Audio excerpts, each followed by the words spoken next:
I knew that as soon as I used a firearm to protect my life, that charges would be laid. That's the typical process that goes on in this country. The Crown seemed to have an agenda to make an example of me that would put the fear into every firearms owner in Canada that you are not allowed to defend your life. Ian Thompson spoke to him last week on the program. He is a man who has been punished just through having to go through the process of defending himself. And he has to defend himself against a Crown prosecutor upset that Thompson defended himself against 4 men firebombing his home. We are at a state in Canada where they don't want you using firearms for anything, ever. And that's the push. And as we look at what's happening in the United States, that's where they're headed. So I've got a warning to my American friends. Registration will lead to confiscation. And if you don't believe me, just look at what's happened here. Now, are they going towards registration in the United States? Well, according to the Washington Post, the Obama administration is considering a national database of all firearms in the U.S. to, quote, track the movements and sale of weapons, unquote. And if such a database comes to fruition, it will lead to confiscation. Last year, we ended our national long gun registry here in Canada. It was a national database of every rifle and shotgun in the country that was supposed to help police, well, track the movement and sale of weapons.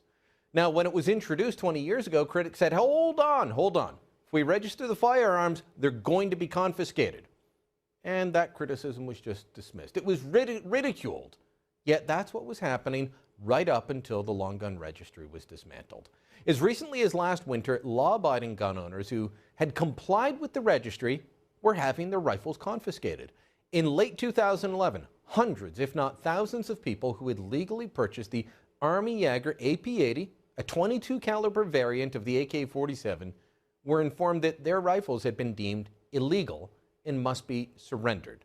The letter read, "You are required by law to return your firearm registration certificates without delay, either by mail to the address shown in the top left corner of this page or in person to a peace officer or firearms officers.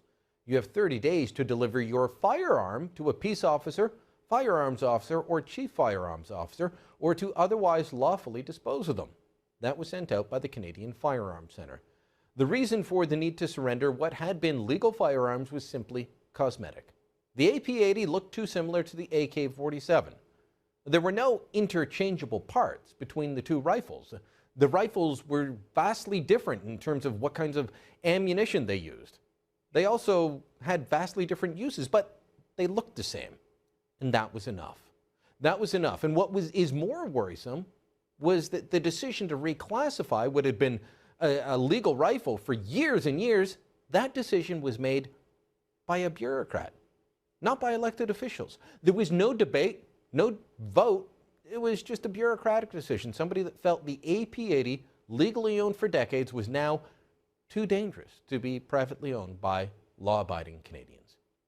Now, of course, confiscation of firearms could just be the start of it all. Confiscations of homes and cars could also head down to the United States.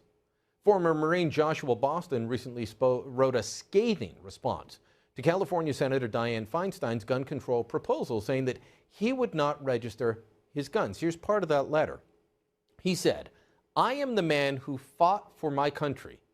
I am the man who learned. I am an American. You will not tell me that I must register my semi-automatic AR-15 because of the actions of some evil man." Joshua Boston, Corporal, United States Marine Corps.